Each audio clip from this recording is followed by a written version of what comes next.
Yo, what's going on YouTube? It's your boy Wishyouluckk back at it again with another YouTube video. And today's topic of choice is going to be recovs. It seems that there are large community leaders that are trying to voice up their opinions on why recovs are evil, and I believe everyone's speaking from a very selfish perspective. I think everyone has their own bias. I originally was going to do a write-up, but I chose to not do a write-up because I feel like you guys like the off-the-top rants better. And even if I do miss a couple points that I wanted to point out, I just wanted to get the general idea out there and I guess kind of hear your guys' thoughts. So obviously, I'm for recovs. Right. I'm for recovs. Because I believe in providing services for people in video games. I've been doing it since I was 13 years old. In Halo 3, I used to sell 50s. I used to sell it for Microsoft cards, the 1600 Microsoft cards, $20. I used to do that when I was 13. Still been selling services. Now I'm 27. Literally been doing it for 14 years. And I've never had an issue. I've never had people look down upon it. In the Halo community, no one really cared. Like, if you sold 50s, good for you. If you bought 50s, who cares, right? Your rank went down anyway. And I think the same thing kind of applies in Destiny. I understand that when I'm just going to say their names because they made their opinions public. They spoke about it. If you don't know what I'm talking about, you can go check out my Discord. In my Discord, we have the comments made by the creators. So people who make YouTube videos or people who stream Destiny 2, they're for a living, I should say, for a living. They have a certain means of making money, right? For example, if you stream Destiny 2, let's say you stream free carries, okay? You doing free carries is you attempting to draw in viewership to your channel. So that they can watch you provide a service for someone and try to get in with you to get said service done. Correct? So if you weren't offering free carries in, let's say, Destiny 2 trials, like if you didn't offer any free carries on your channel, odds are a lot of people wouldn't come by and a lot of people wouldn't be interested in your channel because they don't feel like they can get anything from it. In you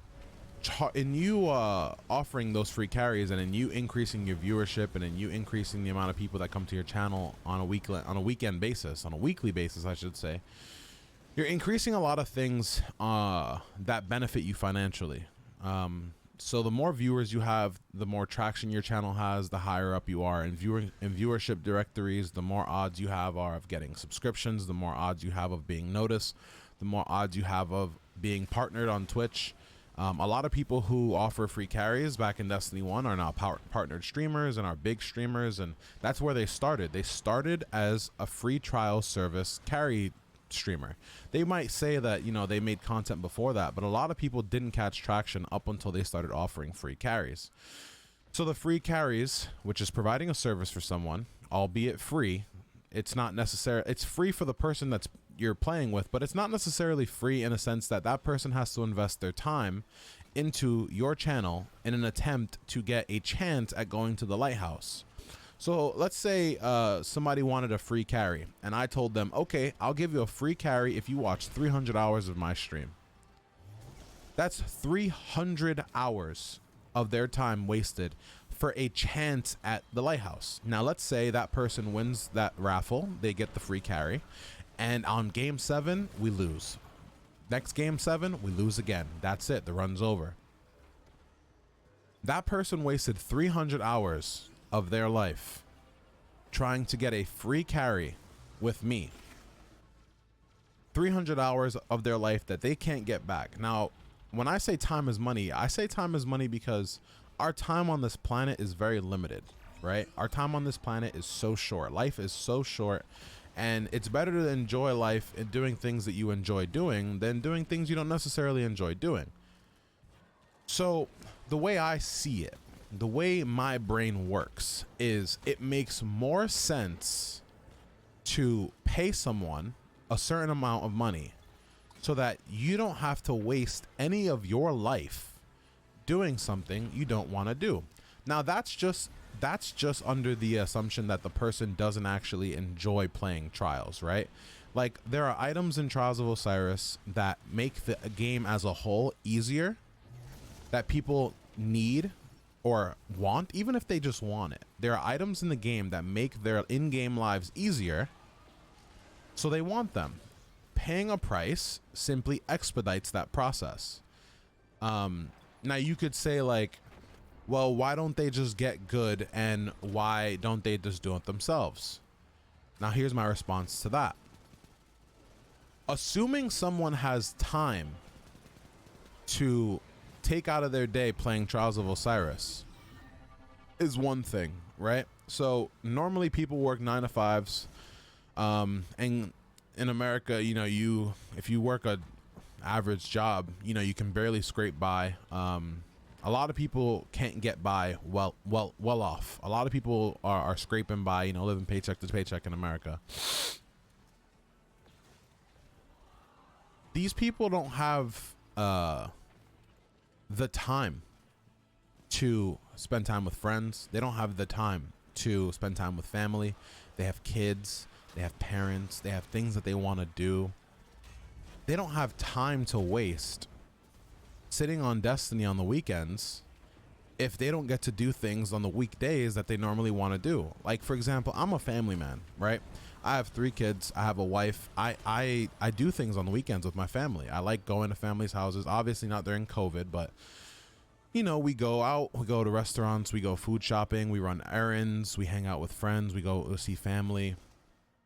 That stuff takes time. Now, if I'm working a regular 9 to 5 job during the week, you work you drop your kids off at school in the morning, you work 9 to 5, you come home, you spend a little bit of time with your kids have homework, they gotta, you know, take baths and get dressed and eat dinner and go to bed.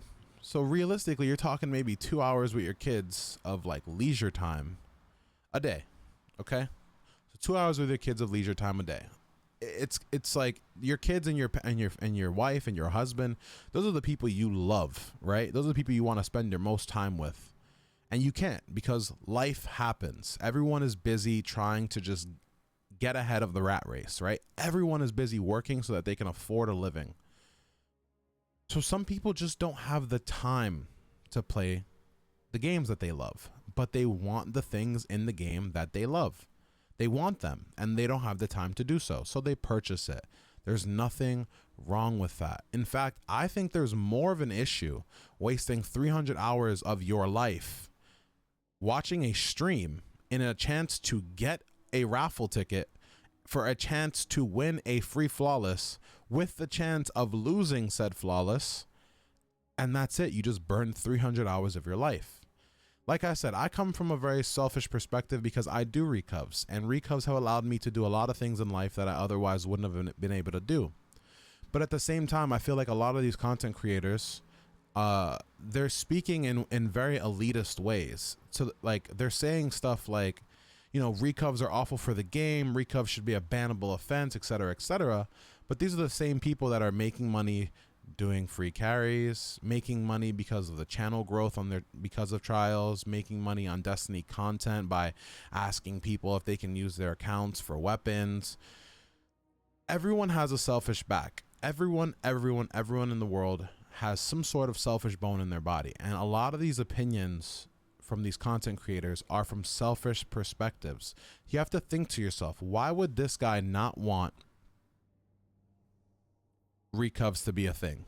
I know why. Because if recovs were banned, they would be able to get through their cards easily in the sense that people would have to play. So a lot worse people will play, and a lot worse teams would play, like, you know, not stacked teams, it would be average teams, and they would just look better. The streamers would look better on their channel. They'd be able to roll through competition. There wouldn't ever be some sort of pushback. You'd have the occasional sweaty game, but that wouldn't be an issue because they were playing with another elite level player, and one bad player. And when you have 2 elite level players in your team in Destiny, you stand a very good chance of beating another team. So their lives are a little compromised now that they have to play against 3 elite level players and they're doing a carry. Once again, it's completely by choice. They're choosing to go that route for a selfish reason, whether it be the metrics or the traction that it gains their channel or just the eyes that it puts on them. They're choosing that route so that it makes them look better. I choose the efficient route. I offer recovs. You can purchase a recov. You don't have to worry about your account going flawless. It'll go flawless while you're in the pool with your family. And then when you do get the time to play the game, you'll have a gun on your account that you really, really wanted. It's just that simple to me. I want you guys to understand that when you are reading these perspectives about how recovs are the devil, understand that these people have selfish perspectives. Everyone has some sort of selfish perspective. I don't know. You give me your take in the comments. I'm all ears. A lot of people have this elitist mindset of like, well, if you can't get the gun, then you don't deserve it. And it's like, who are you to say someone doesn't deserve something in the video game? At the end of the day, the real issue with trials and the real issue with the trials rewards is the accessibility to said rewards. If Bungie made those rewards a little bit more accessible, people would probably buy less recovs and play more. But at the same token, you're just assuming that people have the time to play. A lot of the people who purchase recovs from me are either aren't home, are stationed in like Iraq or something, or stationed somewhere in the army. I do a lot of recovs for army members. I do a lot of recubs for them. They just can't play. They're busy. They're doing stuff. And so my perspective is, like I said, it's a little swayed. I do make a living doing recubs and streaming and making content. I can make a living perfectly fine just streaming and making content on YouTube. That's perfectly fine. I could comfortably pass with my family. However, me doing the recovs gives me more of an opportunity to spend time with my kids on the weekdays, and in the summer we can do fun things that we want to do with each other. You guys let me know what you think, or let me know where you stand on it, and let's have a discussion, a civil discussion in the comment section, okay? I'll see you guys in the next one. Peace.